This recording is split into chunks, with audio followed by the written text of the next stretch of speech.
Assalamualaikum warahmatullahi wabarakatuh. Sahabatku dimanapun antum berada, Alhamdulillah pada pagi hari ini, Jumat pagi, kita bisa bersama-sama duduk untuk cari ilmu. Mudah-mudahan barokah dan manfaat. Silahkan sebelum kita lanjutkan, di-share dulu kepada grup-grupnya link ini. Ya, di-share, dibagikan, agar semakin banyak orang yang bisa ikut mendapatkan ilmu, ya, agar semakin banyak orang yang bisa bersama kita menikmati kajian ini. Insya Allah jadi berkah dan salah satu bagian daripada kita ikut berdakwah.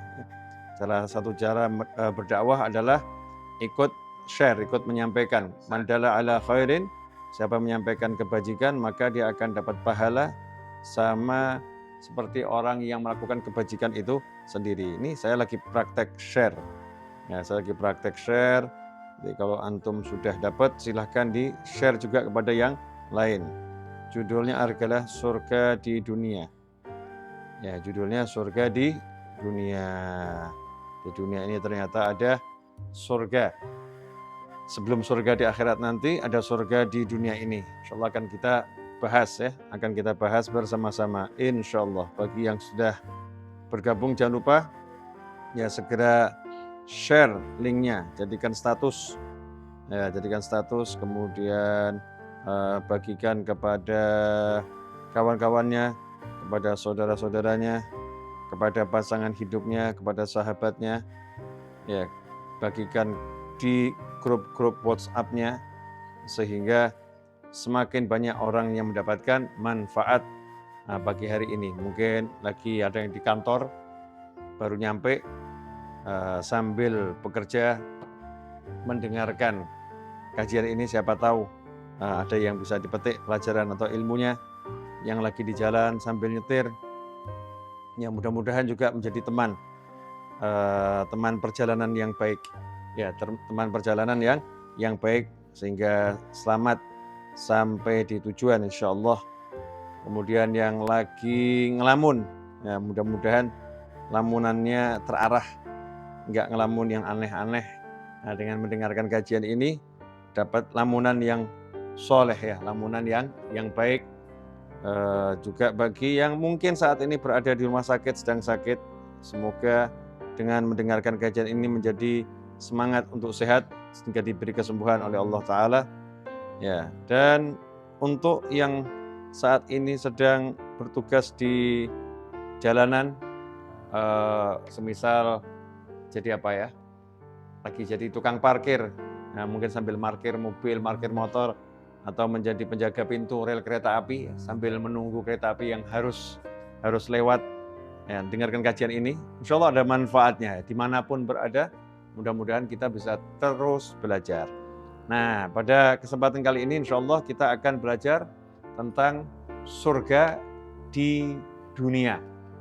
Ya, surga di dunia. Jadi di dunia ini ada surga sebelum di akhirat nanti. Sebelum di akhirat nanti. Dikatakan di akhirat itu surga yang akan kita masuki, yang sudah ada, sudah diciptakan oleh Allah Subhanahu wa Ta'ala, semua kenikmatan ada di sana. Tapi dalam mensifatkan surga, salah satu hal yang penting yang disampaikan oleh Allah Subhanahu wa Ta'ala adalah di dalam surga itu saling bersaudara, tidak ada iri, tidak ada dengki. Naza'na, Allah sudah mencabut yang di hati mereka min ghillin, rasa iri, dengki, permusuhan itu sudah dicabut oleh Allah Subhanahu wa Ta'ala. Itu ciri-ciri utama penghuni surga. Jadi penghuni surga itu tidak ada kebencian, nggak ada iri, nggak ada dengki, nggak ada permusuhan di dalam surga antara penghuni yang satu dengan penghuni yang lain. Bersih, jadi yang ada hanya cinta, ya, yang ada hanya cinta.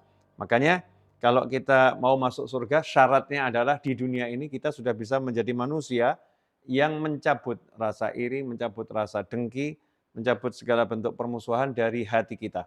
Cabut. Kalau masih ada di hati, rasa benci, rasa iri, permusuhan dengan siapapun, maka itu akan menghambat perjalanan kita menuju surganya Allah Subhanahu wa Ta'ala.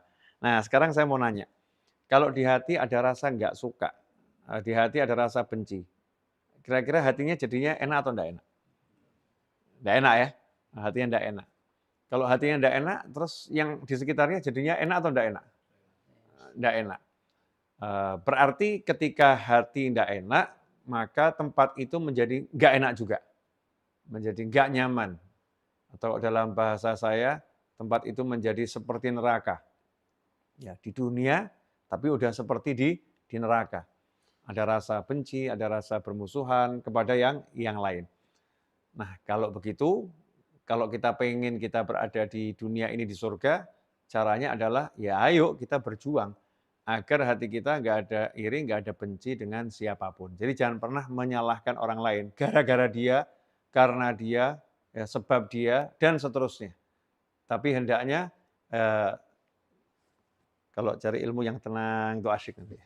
Ya hendaknya kita menyalahkan diri kita sendiri dalam mendidik diri kita sendiri. Jangan menyalahkan orang lain karena dia, sebab dia dan lain sebagainya. Hati ini kan mahal ya. Kalau tadi ada iri, ada dengki, ada benci, langsung semuanya rusak. Seperti yang disampaikan Nabi Muhammad SAW, di tubuh ini ada segumpal darah, kalau dia baik, maka semua jadi baik. Kalau dia rusak, semuanya jadi rusak. Ya, semua jadi rusak. Karena pengaruhnya itu sedemikian dahsyat, kalau baik jadi baik semuanya, kalau rusak jadi rusak semuanya, maka orang-orang yang soleh perhatian kepada hatinya itu luar biasa. Nggak mau sampai hatinya rusak.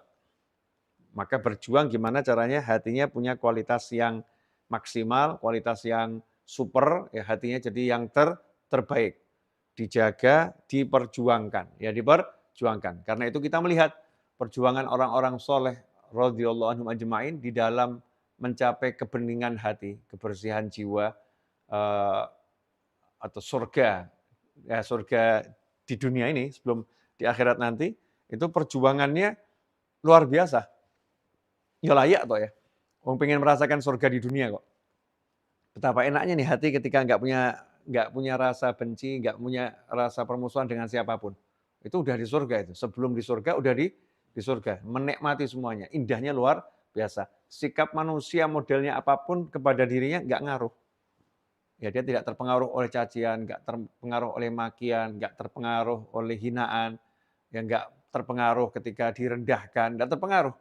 Hatinya udah begitu kuat, kokoh, dengan penuh cinta ya, dengan penuh cinta sehingga dia berada dalam kenikmatan yang luar biasa. Kita lihat seorang sahabat radhiyallahu anhum ajma'in, ketika, di hatinya punya rasa sahabatnya Nabi Muhammad SAW, di hatinya punya rasa kurang enak dengan sahabat yang lain. Maka tidak dibiarkan rasa itu. Dia langsung mendatangi sahabatnya, kemudian meletakkan tubuhnya di lantai, seperti seekor hewan yang siap sembelih ya, diletakkan pipinya itu di lantai, sambil berkata pada temannya, tolong kamu injak kepala saya. Pipi saya ini tolong diinjak. Ya temannya nggak mau, lu masa saya injak kepala kamu? Udahlah, kamu ini orang mulia, bla bla bla bla. Maka dijawab oleh sahabat tersebut, enggak, saya minta tolong sama kamu. Tolong kamu injak. Ini kalau kamu nggak injak kepala saya sekarang, saya masih ada perasaan sombong sama kamu. Saya masih ada perasaan nggak suka sama kamu. Biar saya bisa ngajarin diri saya. Kamu ini orang yang rendah dan layak direndahkan. Ya, kamu ini orang yang dari tanah akan kembali ke tanah. Terus saya akan didik diri saya. Akhirnya temannya memenuhi permintaannya. Ya biar apa? Biar temannya juga hatinya jadi baik. Ya jadi baik. Ya, begitulah sahabatnya Nabi Muhammad SAW. Sampai seperti itu dalam rangka untuk membersihkan hati, jaga hati. Sehingga pernah diceritakan ada seorang ulama setiap kali ngajar, di jam tertentu dia keluar dari kelas. Muridnya ditinggalkan dulu, tunggu sebentar ya, keluar dari kelas. Akhirnya lama-kelamaan ada salah satu muridnya yang penasaran, dibuntuti kemana nih gurunya pergi. Karena jamnya itu istiqomah, jam segitu pasti keluar. Nah, ternyata gurunya pergi ke tempat nimba air, dia ke sumur ya. Di sumur itu ada keperluan masyarakat untuk ambil air. Ternyata di jam segitu itu yang ambil air giliran perempuan tua-tua, nenek-nenek. Ya, nenek-nenek yang lemah-lemah itu. Maka sang guru tadi ternyata membantu mereka semua nimba air. Nah, muridnya pun berkata, "Guru, kenapa meninggalkan ngajar sesaat dan pilih jadi tukang timba air?" Kata gurunya, "Ya jangan ceritakan teman-temanmu ya. Ini saya lakukan tiap hari karena ketika saya ngajar muncul rasa berbangga diri dalam hati saya. Kamu seorang guru besar, didengarkan orang banyak. Jadi saya keluar untuk mematikan rasa itu dengan cara saya jadi tukang timba air. Saya jawab hati saya yang mengatakan kamu guru besar, saya jawab dengan kalimat bukan. Saya hanya tukang penimba air untuk nenek-nenek. Saya hanya pelayannya nenek-nenek. Memang harus berjuang karena ini mau cari surga. Ya, surga di akhirat tuh kita kejar, tapi ya kalau di dunia bisa ngerasain, kenapa harus nunggu yang di akhirat? Dan yang di akhirat itu akan dicapai kalau di dunia dapat surga. Nah, gimana hati bisa bersih, nggak ada iri, nggak ada dengki, nggak ada permusuhan. Dan setan itu memang ya setan ya, namanya juga setan. Nggak senang manusia masuk surga. Setan nggak senang manusia masuk surga, maka sebelum sebelum merasakan surga di akhirat, surga dunia pun setan akan upayakan jangan sampai manusia merasakannya. Karena itu selalu dikasih was-was di hatinya, dibisiki. Ya dia itu nggak suka sama kamu. Oh dia itu sudah berubah loh sekarang. Oh dia itu sekarang sukanya sama yang lain. Oh dia itu, agar kita menjauhi kawan kita, menjauhi sahabat kita, menjauhi teman kita, agar bermusuhan, ya, agar bermusuhan. Karena itu Imam Ghazali dalam kitab Ihya Ulumuddin itu mengajarkan radhiyallahu anhu kalau hatimu dibisikin, ya, dibisikin untuk berpikir yang jelek tentang orang lain. Kalau hatimu dibisikin oleh setan atau dilihat langsung fakta, ya lihat fakta langsung tentang keburukan seseorang, terus dibisikin agar kamu menilai orang itu sebagai orang yang buruk, ya kamu diajari untuk menghakimi dan menghukumi ini orang jelek, maka saat itu juga kamu berikan alasan demi alasan membela temanmu itu. Jadi kalau misalnya nih Ustadz Iis itu, Ustadz Iis ini sama Zaini, ya biasa ngaji bareng, ya, biasa mutolaah bareng, setoran bareng. Nah, tiba-tiba Zaini sudah tidak mutolaah lagi sama sepekan sama Ustadz Iis. Nih, setan bisikin Ustadz Iis. Ya memang kelasnya Ustadz kan dibisikin sama setan, ya, setan yang berkelas. Dibisikin nih Ustadz Iisnya sama setannya. Itu Zaini sekarang karena duitnya tambah banyak, nggak mau kumpul sama kamu. Kamu kan fuqara wal masakin. Nanti takut Zaini ketularan miskin. Nah, Zaini takut ketularan miskin. Setan nih bisikin nih. Nah, kebetulan yang dibisikin Ustadz Iis. Udah belajar, ya sudah belajar. Nama juga Ustadz. Masa Ustadz dibisikin gitu kemudian, oh ya benar ya. Ini berarti pangkatnya turun dari Ustadz jadi nggak tahu apa ini.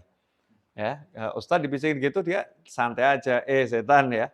Nggak ada itu. Saya ini lagi sepekan ini nggak kumpul sama saya karena dia mungkin ya dia lagi kurang sehat. Mungkin ya dia lagi punya kesibukan yang lain. Mungkin dia kata Imam Ghazali berikan 70 sampai 80 alasan. Kalau ternyata kamu sudah membela temanmu dengan 70, 80 alasan yang kamu buat, dan hatimu masih berkata, memang Zaini nggak mau kumpul sama saya, memang saya orang yang jelek, hatimu masih berkata itu dan mempertahankan itu, maka ketahuilah kamu orang yang sangat buruk. Kenapa begitu? Temanmu sudah mengemukakan 70-80 alasan, kenapa dia nggak duduk sama kamu, dan alasannya itu baik semua, kamu tetap tidak percaya. Berarti kamu yang buruk, bukan dia. Itu cara ngelola hati sampai sedemikian rupa. Setan tidak diberi kesempatan ya untuk membuat kita ini punya permusuhan dengan manusia yang lain. Jangan beri kesempatan setan punya kesempatan untuk masuk. Saya kemarin ngobrol-ngobrol sama teman-teman saya, terus saya bilang begini, itu setan tuh kalau udah masuk ke dalam pikiran, ya masuk dalam pikiran tentang seseorang, memburukkan seseorang, itu pikiran itu nggak akan hilang. Akan nemani makan, nemeni minum, nemeni tidur, nemenin sholat, nemenin ngaji. Ya nemenin ngaji. Dibisikin tuh sama setan itu. Nggak akan hilang. Betapa tersiksanya manusia yang semacam itu. Ngeri. Nah orang-orang soleh nggak mau. Disingkirkan semua itu. Ya semua disingkirkan. Jangan sampai di kepalanya ada bisikan-bisikan. Makanya orang nggak boleh sendiri ngelamun. Nah, nanti setan tok isinya, setan masuk. Nah kadang-kadang di dalam masjid itu buat seseorang dia seperti di neraka. Di dalam masjid kadang buat seseorang dia seperti di neraka. Kalimat ini sengaja saya sampaikan biar melek semua ya. Di dalam masjid kok bisa seperti di neraka? Iya, dia duduk dalam masjid. Kemudian datang satu jamaah masuk masjid, sholat sunnah di pojok. Langsung setan yang bisikin, itu orang sholatnya di pojok, padahal ada tempat dekat kamu. Dia nggak mau sholat dekat kamu, karena mungkin tubuhmu bau. Ya, dia lagi nggak suka sama aroma tubuhmu. Centang satu, diiyakan. Ya, kemudian yang kedua, datang satu orang lagi, teman lamanya. Biasanya dulu kalau di masjid selalu duduk bareng, ngaji bareng. Ya, teman lama ini ketika masuk, lihat dia, terus lihat tuh gini, nggak pakai senyum, langsung sholat. Setan yang bisikin, tuh lihat sekarang, dia sudah melupakan kamu. Sejak dia ke pondok pesantren, ya, dia belajar, sekarang udah alim, dia nggak mau kumpul sama kamu. Kamu dianggapnya orang bodoh. Ya, kamu orang bodoh yang nggak layak didekati. Tuh, dia nggak mau sama kamu. Datang satu orang lagi, ya, tahu bahwasannya ini yang duduk ini yang ngurusi masjid, kebersihan masjid, yang ngepel, nyiapkan semuanya gitu. Ya, tahu itu. Ternyata orang ini semua diajak salaman, yang dua diajak salaman. Dia nggak diajak salaman. Oh, memang dia begitu. Dia merendahkan saya. Mentang-mentang yang dua itu ustadz, yang dua itu orang luar biasa, disalamin. Tapi saya ini tukang pel masjid nggak dihargain. Saya nggak dihargai. Itu dia sedang ada dalam neraka. Walaupun di dalam masjid, tapi hatinya jadi neraka. Enggak enak luar biasa. Susah ya di masjid, sempit dadanya, sempit hatinya. Bukan karena masjidnya, bukan. Tapi karena hatinya. Karena hatinya. Makanya jadikan tempat dimanapun kita berada itu menjadi surga. Dengan hati yang bersih. Nah kalau hati yang bersih masuk masjid, Masya Allah. Itu udah hatinya surga berada dalam deril jannah ya, surga yang sebenarnya. Masjid rumahnya Allah Subhanahu wa ta'ala, dia akan dapat karunia-karunia yang luar biasa. Ini judulnya jaga hati yang kecil nih loh, yang tersimpan di dalam tubuh. Jangan sampai dimasukin kotoran. Dia harus diperjuangkan, jangan dibiarkan. Ya harus mati-matian berjuang. Itulah jihad al-akbar. Orang sibuk ngomong jihad ya. Mujahadah yang paling besar, jihad terbesar jihad melawan nafsu. Jangan sampai nafsu masuk ke hati, jangan sampai ego masuk ke hati, jangan sampai setan masuk ke hati. Yaitu yang namanya selalu di medan perang yang terdepan, yaitu perang lawan setan, melawan nafsu, melawan diri sendiri. Enggak dibiarkan setan yang bisa ini, iya, ini nafsu yang bisa ini, iya, egonya bilang begini, iya, semua diiyakan. Sehingga dia menjadi manusia yang terjajah di dirinya sendiri. Enggak bisa menjadi tuan di tubuhnya. Enggak bisa menjadi raja di tubuhnya. Nah di tubuh kita adalah raja yang punya aturan. Aturannya Allah Subhanahu wa ta'ala. Jadi saya katakan sama diri, menurut Allah begini, menurut Rasulullah begini, menurut Allah begini, menurut Rasulullah begini. Jangan beri kesempatan setan untuk membisikkan sesuatu dalam diri kita. Ya, dalam diri kita. Karena itu diancam ciri-ciri penghuni neraka adalah orang-orang yang suka melupakan jasa. Ciri-ciri penghuni neraka adalah orang-orang suka melupakan jasa baiknya orang lain. Jadi kalau ada orang baik, punya 1000 jasa, karena satu keburukan itu hilang semua kebaikannya. Ya kebaikannya hilang, karena satu keburukan. Contoh, paling enak buat contoh ya Ustaz Iis. Ya, ini Ustaz Iis ini terawih ngimamin, azan yang bagian azan, ya qomat bagian qomat, nyapu, ngepel, dan lain sebagainya. Semuanya nih di urusan musola dipegang Ustaz Iis. Misal ya, kemudian Aldi ini, ya Aldi Masya Allah, ya dia juga terkadang bantu Ustaz Iis, terkadang bantu Ustaz Iis. Nah suatu hari ini, Aldi ini, dia ulang tahun. Ya, dia undang semua relawan untuk makan. Ya makan di dapur. Nasi goreng ala Aldi.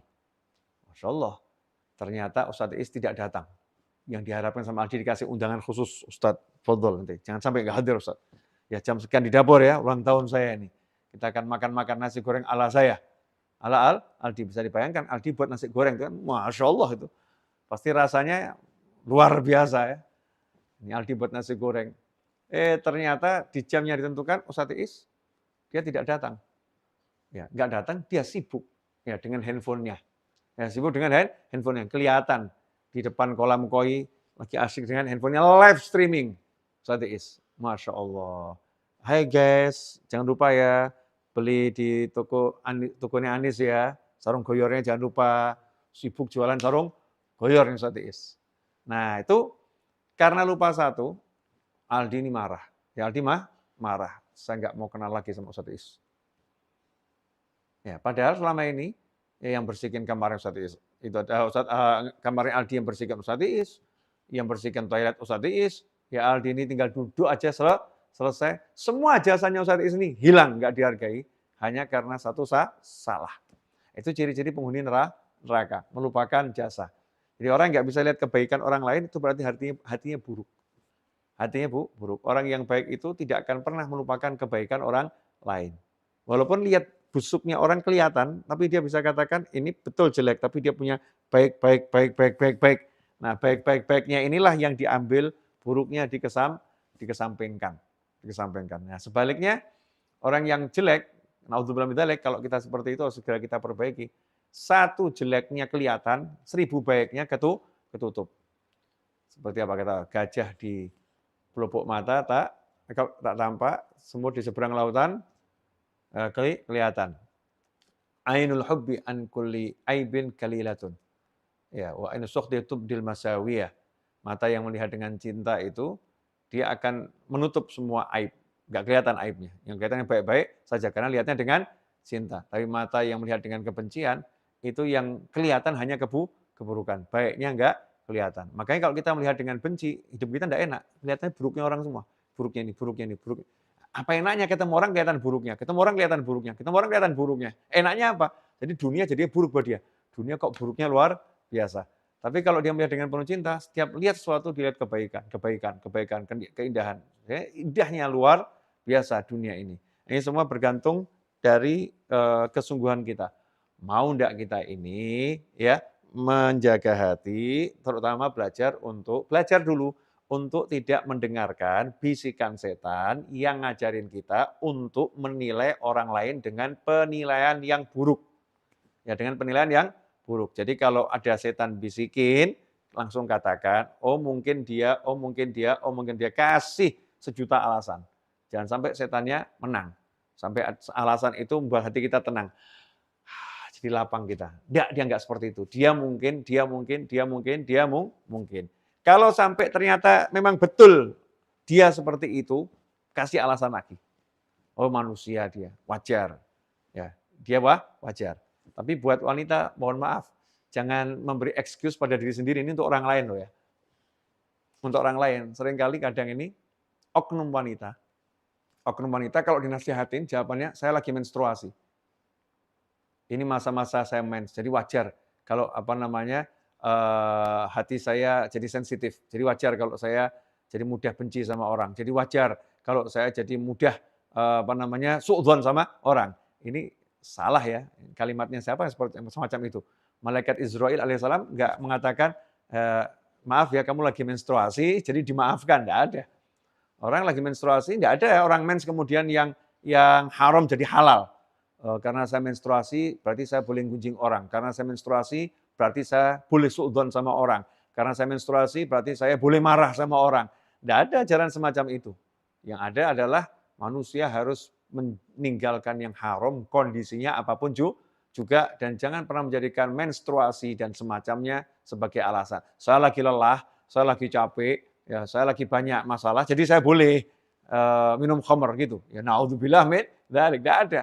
Tidak ada sesuatu yang haram itu jadi halal karena seorang lagi menstruasi atau lagi lelah atau lagi banyak pikiran. Yang haram adalah haram. Makanya kalau memang sadar dirinya itu ketika menstruasi perasaannya semakin tajam, semakin sensitif, ya harus semakin banyak ilmunya.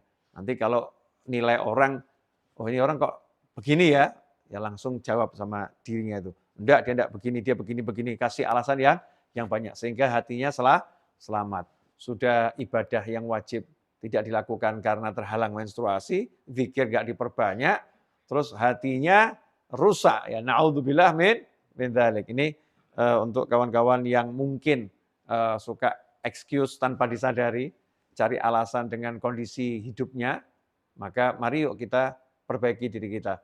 Jangan sampai hati kita dirusak oleh setan, nafsu, ego, dan dunia. Kita harus berjuang. Nah itulah perjuangan yang sesungguhnya. Ya perjuangan yang sesungguhnya. Sehingga kalau hidup kita begitu, udah asyik. Beb, Gimana dengan komen-komen yang suka muncul di WhatsApp kita, suka muncul di YouTube kita, kadang di YouTube muncul komen-komen yang negatif itu. Cara menyikapnya bagaimana? Saya sederhana, "Uang itu cuma keyboard aja kok kamu tanggapi."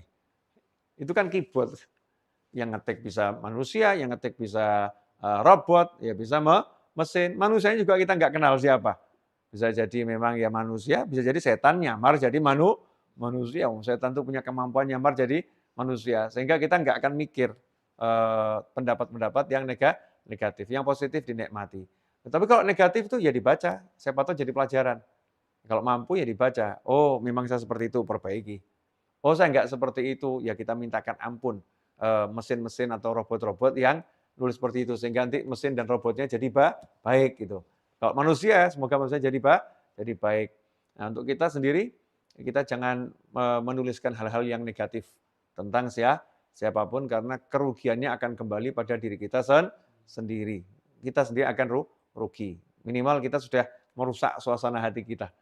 Suasana hati kita jadi rusak dengan memberikan komentar-komentar yang negatif terhadap apapun dan siapapun. Jagalah hati, nikmati surga dunia ini agar kita diizinkan masuk surga akhirat nanti. Jazakumullah khairan.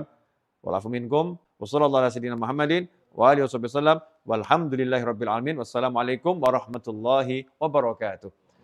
اللهم صل وسلم على سيدنا محمد مفتاح باب رحمة الله عدد ما في علم الله صلاة وسلاما دائمين بدوام ملك الله وعلى آله وصحبه اللهم اجعل في طاعتك فرحي وسروري وفي مرضاتك جميع أموري اللهم يا عالم بحالاتي ومطلع على سرائري ونياتي اقضي جميع حاجاتي واغفر ذنوبي وسيئاتي وتجاوز عن خطيئاتي وزلاتي وتقبل جميع حسناتي وسامحني فيما مضى وما يأتي واكتبني في ديوان ساداتي واسلك بي سبيل نجاتي في حياتي ومماتي اللهم إني طامع في عطاك راغب في رضاك مستسلم لقضاك فاكتبني من أولياك واسلك بي سبيل هداك